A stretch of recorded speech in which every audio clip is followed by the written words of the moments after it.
ഈ 2026 കേരളം ആകാംക്ഷയോടെ കാത്തിരിക്കുന്നത് കേരളം ആര് ഭരിക്കും എന്നുള്ളതല്ല. അതിനപ്പുറം വേറൊരു ചോദ്യം കൂടി നിൽക്കുന്നുണ്ട്. കേരളത്തിൽ BJP എത്ര സീറ്റ് നേടും? അതോ പഴയ പടി തുടരുമോ? 2016 2016 ഒന്നുണ്ടായിരുന്നു, 2021 സംപൂജ്യരുമായി. അത് തുടരുമോ എന്നുള്ളതുമാണ് അറിയേണ്ടത്. കാരണം ലോക്സഭാ തെരഞ്ഞെടുപ്പിൽ BJP പ്രതീക്ഷിക്കാത്ത തരത്തിൽ കേരളത്തിലൊരു സ്പേസ് പിടിക്കുകയുണ്ടായി. അമിത്ഷായുടെ പ്രഖ്യാപനവും ഉണ്ടായി, കേരളം 2026 BJP ഭരിക്കും എന്ന്. ഇതെല്ലാം കൂടി കൂട്ടി വായിക്കുമ്പോൾ BJPയുടെ സാധ്യത എന്താണ്? മുൻകാലങ്ങളിലൊക്കെ നമ്മൾ LDF, UDF, UDF, LDF ഇങ്ങനെ പോവുകയായിരുന്നു കേരളം. ആ കേരളത്തിന് മാറ്റം ഉണ്ടാകുമോ? മാറ്റം ഉണ്ടാവും. മാറ്റം ആഗ്രഹിക്കുന്നു ജനങ്ങൾ എന്നുള്ളതാണ്.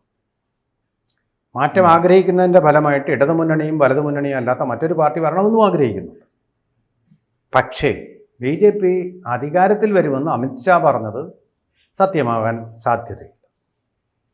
അതുപോലെ തന്നെ അക്കൗണ്ട് തുറക്കുകയില്ല അടുത്ത തവണ BJP എന്ന് പറയുന്നതും സത്യമാവാൻ സാധ്യതയില്ല. സത്യം ഇതിൻ്റെ മധ്യത്തിൽ എവിടെയോ. വിജയനാഥൻ അറിയാവുന്നതുപോലെ പണ്ടൊരിക്കൽ PK വാസുദേവൻ CPIയുടെ മുഖ്യമന്ത്രിയായിരുന്നു, സത്യസന്ധനായിട്ടുള്ള നേതാവ്, P ഗോവിന്ദപിള്ളയുടെ ബന്ധുവും കൂടിയാണ്, പെരുമ്പാവൂർകാരൻ. ഏറ്റവും ലളിതമായിട്ട് ജീവിതം നയിച്ച, ആർഭാടമായിട്ട് ജീവിതം നയിക്കാതെ മുഖ്യമന്ത്രി പദം ഒഴിയാൻ പെട്ടിയും എടുത്തുകൊണ്ട് ബസ്സിൽ കയറുമ്പോൾ അതിന് സാക്ഷിയായിട്ട് ഞാൻ നിൽക്കുകയാണ്. മുണ്ടും മടക്കി കുത്തി ബസ്സിലേക്ക് കയറുന്ന PKVയുടെ മുഖം, അദ്ദേഹത്തിൻ്റെ ചിരി എല്ലാം ഓർമ്മയിലുണ്ട്. മധുരമായിട്ടുള്ള രമണീയമായ ഒരു കാലത്തിൻ്റെ ഓർമ്മയാണതെങ്കിലും അദ്ദേഹവും പറയുകയുണ്ടായി, BJP ഇന്ത്യ ഭരിക്കാൻ പോകുന്നു. അത്ര ദൃഢമായിരുന്നു കമ്മ്യൂണിസ്റ്റുകാരുടെ വിശ്വാസം. BJP ഒരിക്കലും, അവർക്ക് 2 സീറ്റോ മറ്റാണെന്ന് ഉണ്ടായിരുന്നു, ഇന്ത്യ ഭരിക്കാൻ പോകുന്നില്ല, ഉറപ്പായിരുന്നു അവർക്ക്. പക്ഷേ അവരുടെ വിശ്വാസങ്ങളുടെ ഗോപുരങ്ങളെല്ലാം തകർന്ന് തെരുവീഥികളിൽ കിടക്കുന്ന കാഴ്ചയാണ്. പഞ്ചാബിൽ ഇപ്പോൾ നടന്നത് അവരുടെ ദേശീയ സമ്മേളനം. ആ ദേശീയ സമ്മേളനത്തിൽ അതിൻ്റെ 75 വയസ്സ് കഴിഞ്ഞിട്ടുള്ള D രാജ അവിടെ ഇരുന്ന് കരയുകയാണ്. എന്തിനു വേണ്ടി? തനിക്ക് ഒരു തവണ കൂടി പാർട്ടിയുടെ ദേശീയ സെക്രട്ടറി സ്ഥാനം നൽകണമെന്ന്. എന്തു കഷ്ടമാണിത്! പാർലമെൻ്ററി വ്യാമോഹത്തിൻ്റെ ഒരു തരി പോലും ബാധിച്ചിട്ടില്ലാത്ത ആ പാർട്ടിയാണിത് പറയുന്നത്. ആ പാർട്ടിയുടെ നേതാവായിരുന്നു PK വാസുദേവൻ നായർ. ഞാനീ പറയുന്ന കാലഘട്ടത്തിൽ, ആ കാലഘട്ടത്തിൽ മുഖ്യമന്ത്രി കസേരയിൽ ഇരിക്കണമെന്ന് പറഞ്ഞപ്പോൾ എനിക്കതിന് പറ്റിയതല്ല എന്ന് പറഞ്ഞ സമയത്ത് പാർട്ടി ആജ്ഞാപിച്ച് മുഖ്യമന്ത്രിയാക്കിയതാണ് അദ്ദേഹത്തിന്. ഒരാഗ്രഹമില്ലായിരുന്നു. അതുപോലെ തന്നെയായിരുന്നു C അച്യുതമേനോൻ, കേരളം കണ്ട ഏറ്റവും വലിയ മുഖ്യമന്ത്രി എന്ന് പറഞ്ഞ പാർലമെൻ്ററി വ്യാമോഹത്തിൻ്റെ ഒരു കണിക പോലും ഇല്ലാത്ത നേതാക്കന്മാരുടെ ഒരു വലിയ നിധി ശേഖരമായിരുന്നു ആ പാർട്ടിയുടെ നേതൃത്വം എന്ന്. ഇത് പറയാൻ വേണ്ടി ഞാൻ ഈ പറഞ്ഞത്. പക്ഷേ ഇന്ന് CPI ആകെ മാറിപ്പോയിരിക്കുന്നു, CPM മാറിപ്പോയിരിക്കുന്നു. 75 വയസ്സ് കഴിഞ്ഞ മുഖ്യമന്ത്രിക്ക് ഇളവ്. ഈ ഇളവ് കിട്ടിയത് അദ്ദേഹത്തിൻ്റെ സമ്മതത്തോടെ അല്ലാതെ വരില്ല. അദ്ദേഹം ഇപ്പോഴും അടുത്ത പ്രാവശ്യവും മുഖ്യമന്ത്രിയാവാൻ പോകുന്നെങ്കിൽ അദ്ദേഹത്തിനും അരസമ്മതം ഉണ്ടായിട്ട് തന്നെയാണ്. കാരണം അങ്ങനെയുള്ളത് വേണ്ട എന്ന് വെക്കുന്നവരല്ല. അതേസമയം അച്യുതമേനോൻ എന്താ ചെയ്തത്? അദ്ദേഹം അടുത്ത ടൈമിൽ മുഖ്യമന്ത്രിയാക്കാൻ കോൺഗ്രസും ബാക്കി ഘടകകക്ഷികളുമല്ല RSP ഒക്കെ ഉണ്ടെന്ന്. ബേബി ജോണിൻ്റെ കാലത്തെ പാർട്ടിയെ നയിച്ചിരുന്നത് അച്യുതമേനോനാണെന്ന് ഓർക്കണം നമ്മൾ. കേരളത്തിൻ്റെ മുഖ്യമന്ത്രിയാവാൻ കഴിവുള്ളായിരുന്ന ഒരു നേതാവ്. പോട്ടെ, അങ്ങനെയുള്ള നേതാക്കളുള്ളപ്പോഴും ഒരു ടൈം കൂടി അച്യുതമേനോനാണ്, K കരുണാകരനല്ല കൊടുത്തത് മുഖ്യമന്ത്രിയാവാൻ. നമ്മളത് ഓർക്കണം. പക്ഷേ അദ്ദേഹം പറഞ്ഞു, എനിക്ക് പ്രായമായി, ഇനി പറ്റില്ല. 70 വയസ്സ് കഴിഞ്ഞപ്പോഴത്തേക്കും അദ്ദേഹം ഗൃഹസ്ഥാശ്രമത്തിലേക്ക് പോയി. അതാണ് കമ്മ്യൂണിസ്റ്റുകാരൻ. കമ്മ്യൂണിസ്റ്റ് ആദർശം എന്ന് പറയുന്നത് പാർലമെൻ്ററി വ്യാമോഹമല്ല. ഇവിടെ ഇപ്പോൾ D രാജ കാണിക്കുന്നത്, വിപ്ലവമൊക്കെ പറയുന്നെങ്കിലും കാണിക്കുന്നത് പാർലമെൻ്ററി വ്യാമോഹം. പിണറായി വിജയനും കാണിക്കുന്നത് പാർലമെൻ്ററി വ്യാമോഹമാണ്. അതിന് നിങ്ങൾ വേറെന്ത് പേരിട്ടാലും, ക്യാപ്റ്റൻ എന്ന് പേരിട്ടാലും. അപ്പോൾ ആ വ്യാമോഹങ്ങളിൽ അടിപ്പെട്ടും അതുപോലെ കപ്പലണ്ടി കച്ചവടക്കാരനെ കോടീശ്വരനാക്കിക്കൊണ്ടുള്ള ലുക്രേറ്റീവായിട്ടുള്ള ബിസിനസ്സുകൾ നടത്തിക്കൊണ്ടും വരുന്ന പാർട്ടിയാണെന്നുള്ളത് ജനമനസ്സുകൾക്കറിയാം. പത്രപ്രവർത്തകർക്ക് ശരിക്കറിയാം. ഇത്രയും നാട്ടുകാരിത് മനസ്സിലാക്കുന്നുണ്ട്, ഇതിൻ്റെ പൾസ് കാണുന്നുണ്ട്. കഴിഞ്ഞ ദിവസം കൈനറ്റിക് ഹോണ്ട സ്കൂട്ടറിൽ പോയവൻ ഇപ്പോൾ മണിമാളികയിൽ, ചന്ദന മണിമാളികയിൽ, ഏഴാച്ചേരി അതിനെക്കുറിച്ചായിരിക്കും, ചന്ദന മണിവാതിൽ അല്ലേ? അതെ, ചന്ദന മണിവാതിലുള്ള വീടുകളുമായിട്ട് നിൽക്കുമ്പോൾ അസൂയയല്ല, ഇതിങ്ങനെ ഉയർന്നു വന്നതിൻ്റെ പിന്നിലുള്ള അധ്വാനം എന്താണ്? ഈ അധ്വാനം രാഷ്ട്രീയമാണ്. രാഷ്ട്രീയം എന്നത് പറഞ്ഞ് ബിസിനസ്സാക്കി മാറ്റിയിരിക്കുന്നു.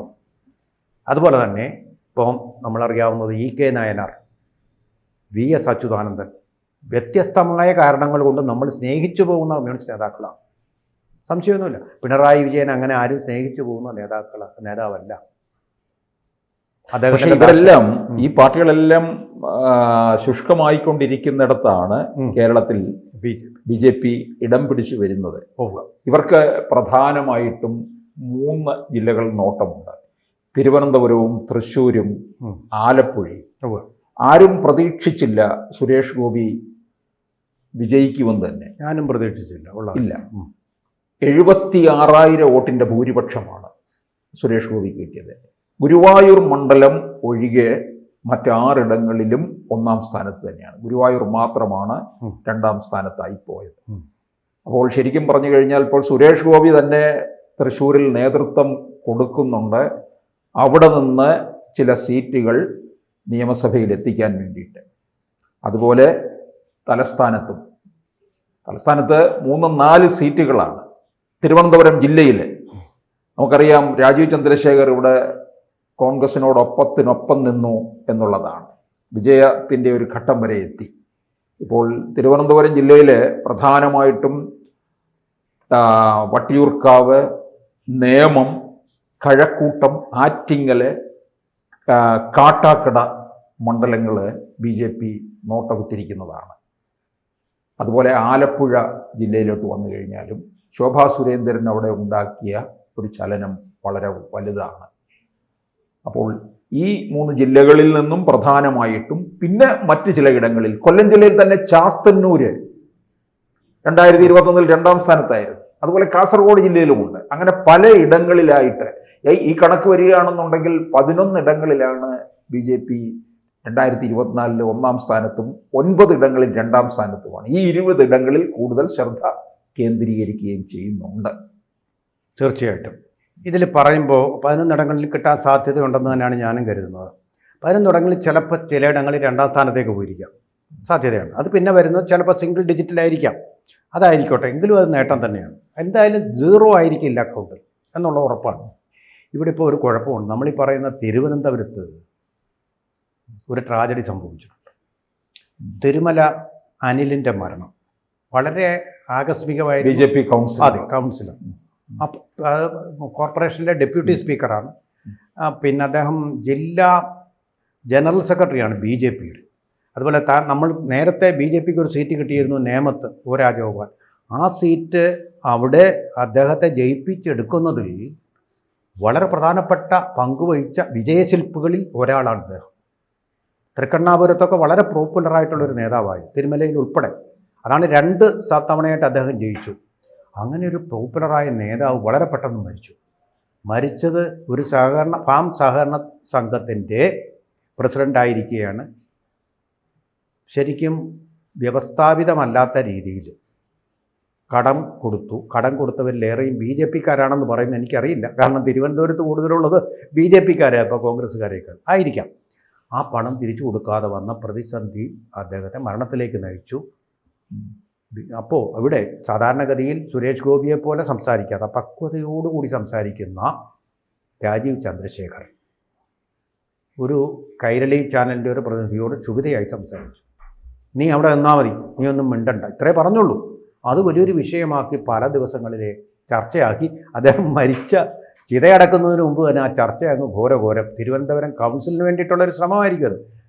പിന്നെ തീർച്ചയായിട്ടും തിരുമല പിടിച്ചെടുക്കാനുള്ള അവരുടെ ഒരു ആഗ്രഹത്തിൻ്റെ ഫലമായിരിക്കും അത്. പക്ഷെ എന്തായാലും കുറച്ച് പോറൽ അദ്ദേഹത്തിൻ്റെ പക്വതയാർന്ന ഒരു സമീപനത്തിൽ ഏൽപ്പിച്ചിട്ടുണ്ട്. അത് മൊത്തത്തിൽ ഇയാൾ ഇങ്ങനെയാണല്ലോ എന്നൊരു തോന്നൽ, വലിയ പ്രതീക്ഷയായിരുന്നു വിജയനാഥൻ. കാരണം രാജീവ് ചന്ദ്രശേഖർ ഈ ലാഭം കൊയ്യാൻ വേണ്ടി രാഷ്ട്രീയത്തിലേക്ക് വന്ന ആളല്ല. കപ്പലണ്ടി കച്ചവടം നടത്തിയിട്ട് കോടീശ്വരനാവുന്ന ആളല്ല. കാരണം പണം ഇഷ്ടം പോലെ ഉണ്ട്. അദ്ദേഹം പാർട്ടിക്ക് വേണ്ടി പണം ചിലവാക്കുകയുള്ളൂ. വിജയനാഥൻ അറിയാമല്ലോ. അല്ലാതെ പാർട്ടിയുടെ പണം അദ്ദേഹത്തിന് ആവശ്യമില്ല. അങ്ങനെയുള്ളൊരു വ്യക്തിയുടെ ഒരു തരത്തിലുള്ള ടെയിൻറ്റിങ് പറഞ്ഞാൽ അദ്ദേഹത്തിൻ്റെ വ്യക്തിത്വത്തിൽ കറ കളയാനതടയാം. അത് പാർട്ടിയെ ചിലപ്പോൾ ബാധിക്കാൻ സാധ്യതയുണ്ട്. അതേസമയം കെ സുരേന്ദ്രനെയും ശോഭാ സുരേന്ദ്രനെയും ഒരുമിച്ചു നിർത്താൻ അദ്ദേഹത്തെ തന്നോടൊപ്പം ചേർത്ത് നിർത്താൻ കഴിഞ്ഞു എന്നതും അദ്ദേഹത്തിൻ്റെ വലിയൊരു നേട്ടമാണ്. ഇപ്പോൾ കേരളത്തിലെ BJPയിൽ പണ്ടുണ്ടായിരുന്ന ഒരു പടലപിണക്കം ഉണ്ടോ? ഇപ്പോൾ കൃഷ്ണദാസ് പക്ഷം, രമേശ് പക്ഷം, ശോഭാ സുരേന്ദ്രൻ പക്ഷം, സുരേന്ദ്രൻ പക്ഷം, എല്ലാ പക്ഷങ്ങളും ഇപ്പോൾ രാജീവ് ചന്ദ്രശേഖരൻ്റെ 2 കക്ഷങ്ങളിലായിട്ട് ഒതുങ്ങി മുന്നോട്ട് പോകുന്ന ഒരു കാഴ്ചയാണ് നമ്മളിപ്പോൾ കണ്ടുകൊണ്ടിരിക്കുന്നത്. പക്ഷേ ഈ ഗോപൻ്റെ, എനിക്കറിയില്ല, ഈ അനിൽ, തിരുമല അനിലിൻ്റെ ബന്ധു, എനിക്കറിയില്ല വ്യക്തിപരമായിട്ട്, സുരേഷ് എന്ന് പറയുന്നു. ഗോപൻ്റെ മരണം സുരേഷിനെ വളരെ ദുഃഖിതനാക്കി. ചന്ദ്രശേഖർ വളരെ പ്രതീക്ഷ അർപ്പിച്ചിരുന്ന ആളാണ് ഈ സുരേഷ്, അഡ്വക്കേറ്റ് സുരേഷ്. ഇതുവരെ വലിയ സ്ഥാനങ്ങൾ കിട്ടാതിരുന്ന ആളാണ്. സുരേഷ് കുറച്ച് കാലമായിട്ട് മൗനവുമുണ്ട്.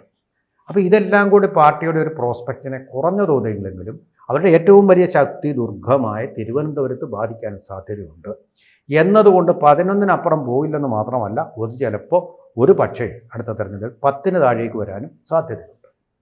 അടുത്ത തെരഞ്ഞെടുപ്പിലെ കാര്യം നമുക്ക് ഇപ്പോൾ സമയമില്ല, പിന്നെ നമുക്ക് ചർച്ച ചെയ്യാം. അത് കഴിഞ്ഞ് വരുന്ന തെരഞ്ഞെടുപ്പിൽ ചിലപ്പോൾ അവർക്ക് ജയിക്കാൻ കഴിയുമെന്നുള്ള ഒരു ആശയ്ക്ക് വകയുമുണ്ട്. കാരണം എന്താണ്? ഈ 2 മുന്നണിയിലെയും ജനങ്ങൾക്ക് മടുത്തിരിക്കും. രണ്ടും ഒരുപോലെ തന്നെയാണ് മതപ്രീണനത്തിൻ്റെ കാര്യത്തിൽ. അതുകൊണ്ട് സഹിക്കാൻ വയ്യാഞ്ഞ് ഒരു മാറ്റം, ഒരു 3ാം ഭരണം വേണമെന്നുള്ള ആഗ്രഹം പ്രബലമാണ്. ആ ഒരു ആഗ്രഹത്തിൻ്റെ സാഫല്യമാണ് BJPക്ക് ലഭിക്കാൻ പോകുന്ന സിംഗിൾ ഡിജിറ്റിലോ അല്ലെങ്കിൽ ഡബിൾ ഡിജിറ്റിലോ ഉള്ള സീറ്റുകൾ എന്ന് സാമാന്യമായിട്ട് നമുക്ക് വിചാരിക്കാം. കൂടുതൽ വാർത്തകളും വിശേഷങ്ങളും നിങ്ങളിലേക്ക് എത്താൻ ABC മലയാളം സബ്സ്ക്രൈബ് ചെയ്യുക, ബെൽ ബട്ടണും അമർത്തുക.